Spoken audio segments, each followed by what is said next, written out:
Oke, di video kali ini kita akan bahas soal aplikasi pinjol Kredi1. Nah, Kredi1 ini asalnya dari 360 kredi, berganti nama menjadi Kredi1. Buat kalian yang masih belum sanggup bayar hutang di aplikasi Kredi1, tenang.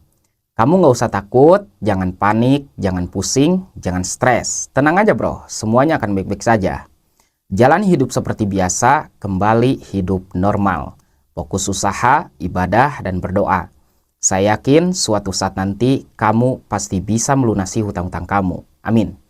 Oke teman-teman, buat kalian yang masih punya hutang di pinjol, saya doakan semoga kalian semua panjang umur, sehat selalu, dimudahkan rezekinya, dan mudah-mudahan kita semua bisa melunasi hutang-hutang kita. Amin ya Allah ya Rabbal Alamin. Oke, aplikasi Kredi1 ini adalah pinjaman online yang legal, berizin, dan diawasi oleh OJK. Jika pinjaman online itu sudah legal, maka mereka harus mengikuti dan mematuhi aturan yang sudah ditentukan oleh OJK. Kalau Kredi1 ini melanggar aturan OJK, maka Anda bisa melaporkannya melalui email OJK dan nomor WA OJK.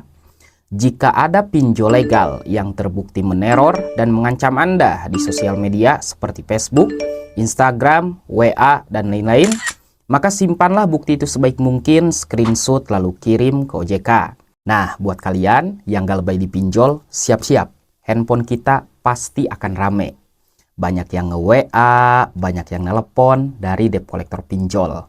Intinya, kalau debt collector itu mengancam dan meneror kita abaikan saja, tidak usah dibalas. Tapi jika debt collector itu sopan menagih hutang kita balas. Oke? Simple bro. Meneror, abaikan, sopan, balas. Nah, dari jam 8 pagi sampai jam 8 malam, handphone kita tidak akan pernah berhenti menerima pesan dari debt collector pinjol. Intinya kita nggak usah takut, tenang aja, kuatkan mental, oke? Nah, buat kalian yang telat bayar atau galbay di aplikasi Kredi1, itu resikonya ada 3. Yang pertama slik OJK, yang kedua BI checking, dan yang ketiga debt collector pinjol. Yang pertama slik OJK. Kalau kita telat bayar atau galbay di aplikasi Kredi1, maka otomatis nama kita akan di blacklist oleh OJK sebagai nasabah yang tidak bayar hutang pinjol. Yang kedua, soal BI checking. BI checking itu menghitung skor kredit kita. Kalau kita telat bayar atau galbay di aplikasi Kredi1, maka otomatis skor kredit kita, BI checking kita akan menjadi buruk. Nah, suatu saat nanti di masa depan kita akan sulit mendapatkan pinjaman baru. Seperti berhutang ke bank, mau cicil rumah, cicil motor, cicil mobil, itu udah nggak bisa ya teman-teman, karena BI checking kita sudah menjadi buruk. Nah, yang ketiga soal debt collector pinjol.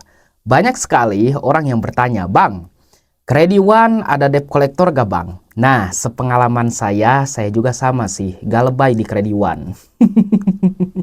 Sampai sekarang belum ada debt collector yang datang ke rumah ya teman-teman. Tapi buat kalian yang udah didatengin debt collector dari Kredi1, tolong tulis di kolom komentar supaya itu menjadikan informasi bagi mereka yang galbay di Kredi1. Oke? Nah, sepengalaman saya sampai sekarang galbay di Kredi1 itu belum ada debt collector yang datang ke rumah. Jadi masih aman ya teman-teman. Tapi saya nggak tahu nanti di lapangan seperti apa.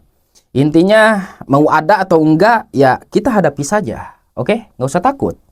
Tuh, seperti Aku Laku kan sudah ada, Kredit Pintar sudah ada. Nah, ini Kredi1 sampai sekarang belum ada yang datang ke rumah saya ya. Oke, teman-teman, intinya mau ada atau enggak debt collector yang datang ke rumah kita hadapi saja, nggak usah takut. Nah, yang terakhir, saya tidak akan pernah bosan untuk mengingatkan kalian tentang hal ini. Jangan pernah sekali-kali kamu melakukan sesuatu yang ilegal untuk melunasi utang pinjol. Seperti mencuri, merugikan orang lain, merugikan keluarga, bahkan merugikan diri sendiri untuk melunasi utang pinjol. No, jangan lakukan itu. Dan jangan pernah sekali-kali Anda galih lobang tutup lobang untuk melunasi utang pinjol. Galih lobang tutup lobang itu hanya akan mempersulit hutang kamu dan tidak akan mempermudah hutang kamu. Intinya ada 2 ya teman-teman. Kalau kita sudah sukses, punya penghasilan banyak, punya uang yang banyak, maka kita wajib membayar hutang kita. Tapi kalau kita belum punya uang, belum punya pekerjaan, belum punya penghasilan, ya udah ada baiknya kita galbay dulu aja. Simple bro, ada uang, bayar, gak ada uang, ya udah galbay dulu aja. Nah teman-teman, saya doakan semoga kalian semua jadi orang sukses dan bisa melunasi utang-utangnya. Amin.